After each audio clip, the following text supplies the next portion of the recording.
సత్యదాకా ఒకటే పార్టీలో అంటుపెట్టుకున్న వాళ్ళని మనం అందరం చూసినాం, వాళ్ళ గురించి మాట్లాడుకున్నాం. జీవితం అంతా ప్రయత్నం చేసి ఒకేసారి పదవి వచ్చినా కూడా అదే పార్టీలో బతికి సచ్చి అదే జెండా కప్పుకున్న వాళ్ళని చూసినాం. కానీ ఇప్పుడు ఆ పరిస్థితి లేదు. ఎవరు అధికారంలో ఉంటే వాళ్ళకు జైగొట్టుడు, వాళ్ళకు పోవుడు, పనిచేసుడు. ప్రజలు కూడా వాళ్ళ మొహం అంటే ఈ పబ్లిక్ కూడా ఏమనుకుంటారంటే ఏ నాయకులు ఎవరైతే ఉన్నారో వాళ్ళ మొహం చూస్తే మొహం మొత్తుతుంది వాళ్ళకి. అరే ఏందిరా నాయన, పార్టీలు మారుతున్నాయి, ప్రభుత్వాలు మారుతున్నాయి, కానీ ముఖాలు అవే పాడైనాయి, వీళ్ళని చూడలేకపోతున్నాం అని చెప్పి విసిగెత్తిపోయారు ప్రజలు. అది ఇప్పుడు ఇగో ఇక్కడ కూడా అంతే. మళ్ళా కారులోంచి కమలానికి. అందుకే ముఖ్యమైన టాపిక్ అన్న. ఢిల్లీలో తరుణ్ చుగ్ సమక్షంలో బీజేపీలోకి సీతారాం నాయక్, నగేష్, జలగం వెంకట్రావు, శానంపూడి. లోక్సభ ఎన్నికల తర్వాత రాష్ట్రంలోనూ డబుల్ ఇంజన్ సర్కార్. ఎంపీ లక్ష్మణ్ చూసిరా, నేడు బీజేపీ కేంద్ర ఎన్నికల కమిటీ భేటీ. లోక్సభ అభ్యర్థుల రెండో జాబితాపై కసరత్తు. రాష్ట్రం నుంచి 5-6 ప్రకటించే అవకాశం.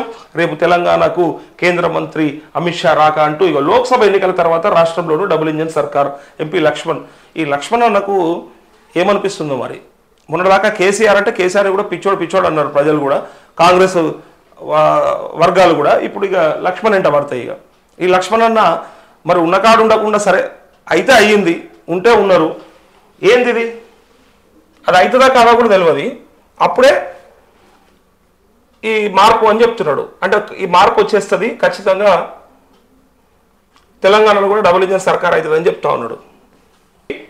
తెలంగాణలో కూడా డబుల్ ఇంజన్ సర్కార్ వస్తుంది. అది ఎంపీ ఎలక్షన్స్ అవ్వగానే తెలంగాణలో కూడా బీజేపీ ప్రభుత్వం ఏర్పడుతుంది. అంటే ఎట్లా ఏర్పడుతుంది లక్ష్మణ్ అన్న? ఊరికే చెప్పగానే సరిపోదు. ఎట్లా ఏర్పడుతుంది? నీ ఎమ్మెల్యేలు 8 మంది, నువ్వు బీఆర్ఎస్ని కొంటున్నావా లేకపోతే కాంగ్రెస్నే కొంటున్నారా? రేవంత్ రెడ్డిని మొత్తం ఇలా జాయిన్ చేసుకుంటున్నారా? మరి ఇట్లా ప్రజలల్లో కన్ఫ్యూజన్ క్రియేట్ చేసే మాటలు చెప్తే నమ్మరు లచ్చన్న.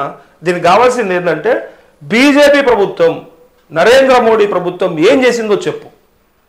ఈ రాష్ట్రానికో లేకపోతే ఈ దేశానికో వాళ్ళు తీసుకొచ్చిన సంస్కరణలు ఏంటి, వాళ్ళు చేసిన పనులేంటి, మీ వాళ్ళు ఇచ్చిన గొప్ప పథకాలేంటి, వాటి వల్ల పేద ప్రజల జీవితాలలో స్థితిగతులలో వచ్చిన మార్పులేందో విధానాలు ఏందో చెప్తే తప్ప ఓట్లు పడే లక్షణ.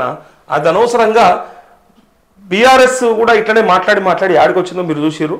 ఉన్న ఈ కాస్త మీ పైన ఉన్నటువంటి ప్రజలకి ఎంతో కొంత నమ్మకాన్ని విశ్వాసాన్ని కోల్పోకూడదంటే అట్లాంటి పిచ్చి మాటలు అయితే బంద్ చేసేయాలి అని చెప్పి ప్రజలు అనుకుంటా ఉన్నారు.